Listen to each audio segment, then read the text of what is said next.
Sampai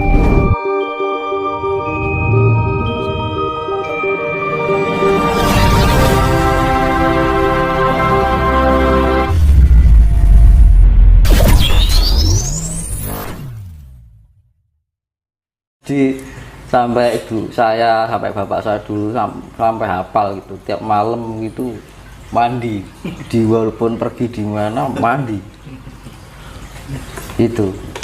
Itu pengaruhnya juga bagus untuk kesehatan. Itu bisa membuat orang itu ion-ion positif. Otak kita juga berpikir secara positif. Iya kan? Prasangka juga bisa terbawa positif.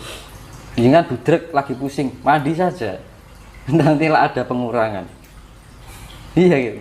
Iya, Itu fakta. Saya dari dulu mas, dari dulu emang nggak peduli, katanya orang kan mandi malam itu jelek.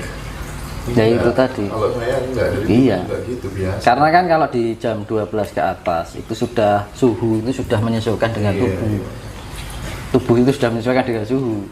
Kalau jam 4 sore sampai jam 9 itu kan kondisi perubahan antara siang dan malam. Jadi kondisi suhu itu kan sudah kok belum bisa selaras. Tapi kalau malam itu bagus. Jadi air di malam hari sama di siang kandungan ion positifnya itu lebih banyak. Energi positifnya, apalagi kayak kita mandi di pertapaan atau makanya kalau di sumber-sumber air itu orang yang pada mandi kayak orang pertapa itu mandi di sumber-sumber air itu positif bagus. Jadi ion-ion itu yang jadi kayak unsur-unsur negatif kita itu kayak lepas gitu secara eksternalnya itu, dan itu membawakan di dalam juga secara pengaruhnya didorong oleh meditasi itu tadi. Jadi bikin orang itu lebih awet muda. Iya. Karena ya gitu sendiri, saya juga wis buktek ke dhewe kan gitu. Orang gampang loro-loro. Iya. Iya bener itu. Jadi nggak gampang, paling loro-loro paling mentok ya masuk angin. Kecapean gitu. Biasa wajar. Flu ya mas ya. Kalau flu jarang ya. Oh, jarang ya. Iya. Lek masuk angin ya Gitu ya. biasa lah. Tuh. Jadi fungsinya itu untuk itu tadi, pikiran positif, smart thinking, perasaan positif, inner beauty, ya kan? Iya. Jiwa positif, self control, jiwa kita lebih bisa terjaga atau terkendali. Raga positif itu adalah power. Makanya kan loro pikir iki tombone apa mas? Budrek mungkin iso ya. Apa obat Indonesia kan ngeluh lah ngono. Kan orang kalau berpikir kenceng kan tegang sarafnya. Iya kan. Nah itu kalau bablas lagi ini rasa tombone rasa. Misalkan orang lagi galau, hati obatnya hati. Tapi kalau sakit jiwa piye mas? Kira-kira obatnya apa? Gitu loh. Nah mendalam lagi, loro rogo, misalkan kayak stroke kan gitu. Nah stroke itu terjadi karena apa? Karena ada separuh dari tubuh ini peredaran darah tidak lancar.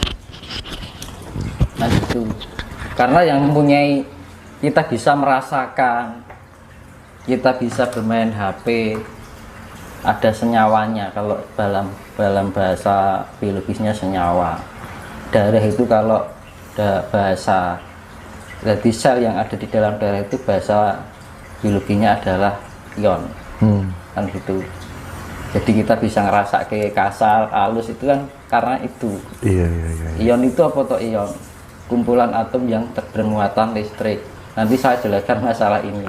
Enggak. Jadi saya agak ini, saya terus kemudian ingat flashback pengalaman saya dulu mas. Sekarang saya dulu kan memang muter cari kebenaran, cari kesejatian, cari guru yang benar-benar pas begitu.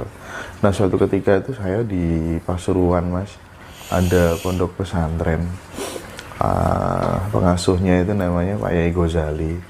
Ya, beliau sangat disegani di sana. Ini yang menarik, yang mondok di situ itu orang-orang bermasalah semua. Kalau nggak rampok, narkoba, segala macam, pokoknya orang bermasalah. Gila juga ada gitu kan. Dikejar polisi karena nyuri, segala macam banyak. Nah, diwajibkan di sana tiap jam 12 malam mandi, Mas. Setelah mandi, zikir. Nah, saya teringat, oh iya ya, logis juga ya dilakukan ternyata. Iya, dan itu sangat luar biasa. Karena kalau kita terlalu banyak sering berpikiran buruk, ya kan, berperasaan buruk, ya kan, itu kan pengaruhnya kan akhirnya terbiasa dengan jiwa-jiwa yang arogansi. Akhirnya apa? Secara nggak sadar, kalau secara bahasanya karma lah, karmanya itu ngumpul. Nah, dibilang karma itu adalah terlalu banyaknya. Karma itu adalah hukum sebab akibat atau feedback. Manakala kita mengumpulkan kebaikan, ya karmanya baik. Kalau kita yang kita kumpulkan negatif, ya karmanya negatif. Makanya semua tergantung pada diri kita, bukan orang lain.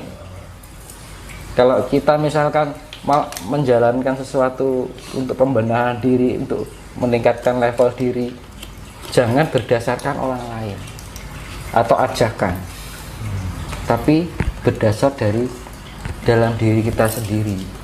Nek ajakan orang lain yang mengajak bosan, kita juga melu bosan. Intinya memang harus muncul dan tumbuh dari diri kita sendiri. Nah itu, kalau enggak itu enggak bisa.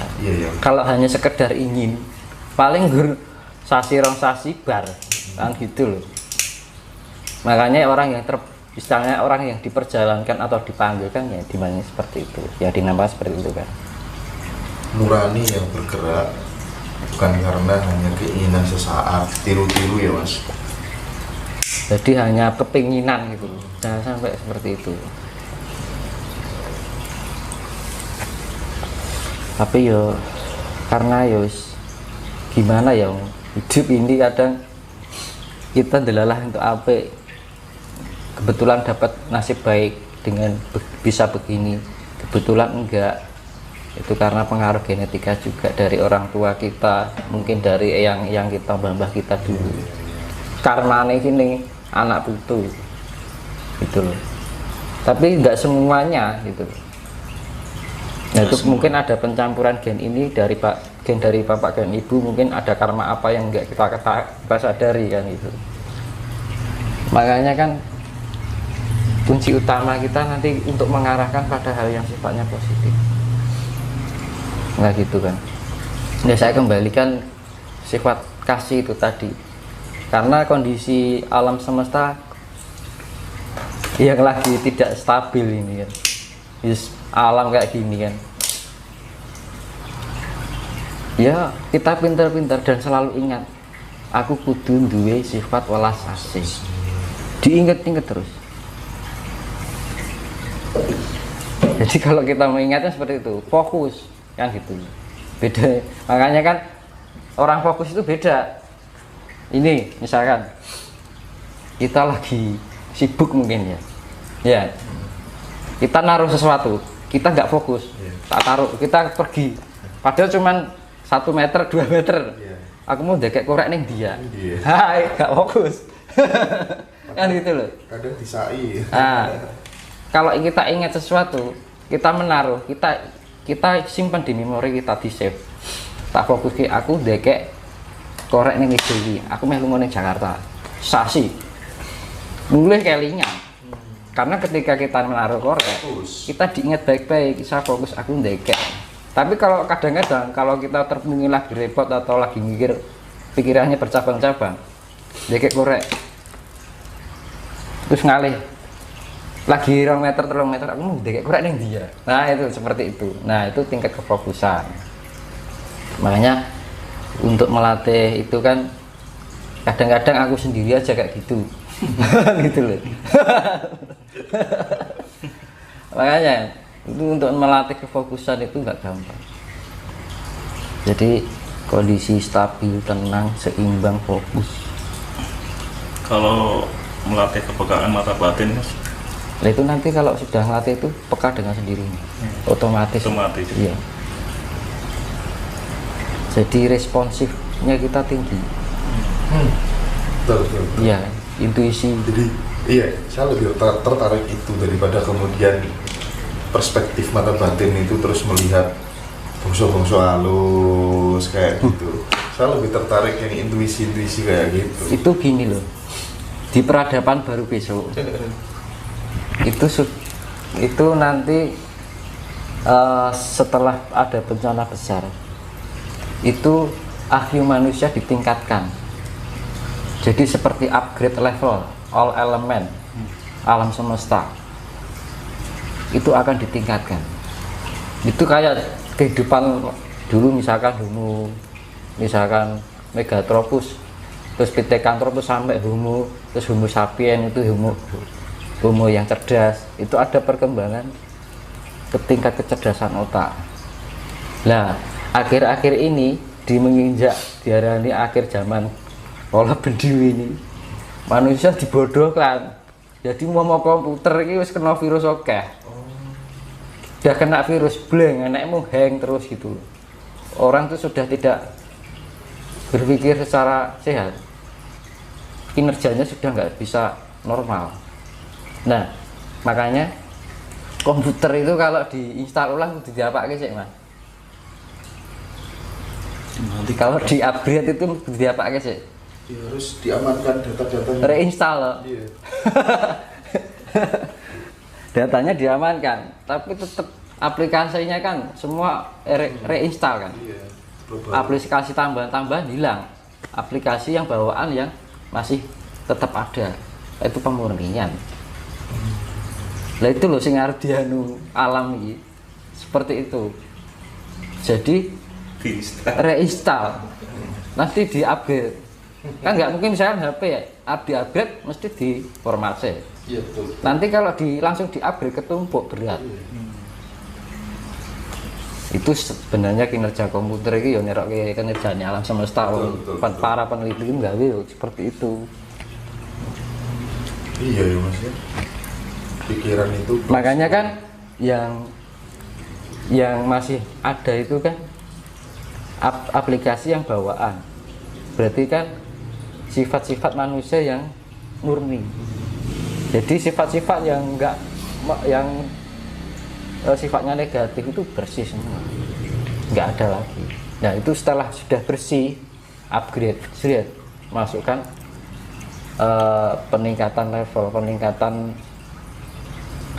fungsional. Cuman gini Mas, saya melihat ya orang-orang kecil ini yang memang benar-benar tertindas, termarginalkan oleh sebuah sistem dan desain kepentingan politik praktis, kepentingan bisnis. Saya meyakini betul itu ada kesengajaan memanfaatkan kondisi saat ini untuk mencari keuntungan dan orang kecil yang direndahkan.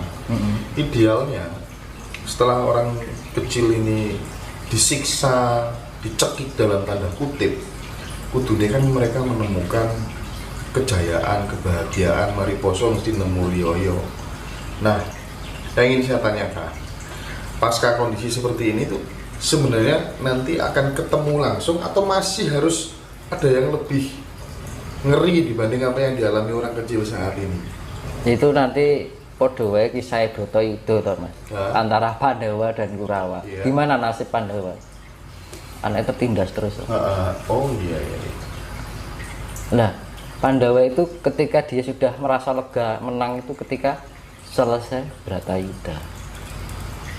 Yang Kurawa habis. Jalan satu-satunya adalah itu, reinstall. Format ulang. Dan itu kita bertindak mau gini-gini, mau sehebat apapun, misalkan mau aku gini kudu tak ramu kabeh, impossible. Alam yang bertindak. Iya. Yang bisa ya kita belajar dari kita sendiri. Ayo belajar saling mengasihi, saling mencintai.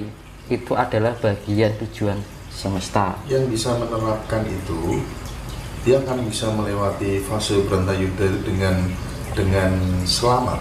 Iya, Pasti itu. kuncinya kasih sayang. Gitu ya? Iya, itu dengan kasih sayang itu kan yo ora mung karo sesama, tapi juga sama hewan, sama tumbuhan. Tiada tumbuhan kita nggak punya oksigen.